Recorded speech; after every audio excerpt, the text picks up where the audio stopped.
This 5-minute solution will show you how to make your Twitter account private. Follow these easy steps to make your Twitter account private. Go ahead and launch your Twitter or X app and sign into your Twitter account.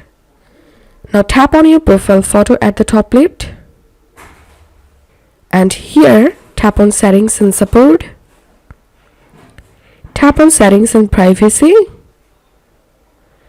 Once you are in your settings, click on Privacy and Safety and tap on Audience and Tagging. And here you will get this option, Protect Your Post. So all you have to do is just enable Protect Your Post. So only current followers and people you approve in the future will be able to see your post. That's how we can enable or make Twitter account private. If you find this video helpful, don't forget to subscribe 5 Minute Solution. See you in the next video.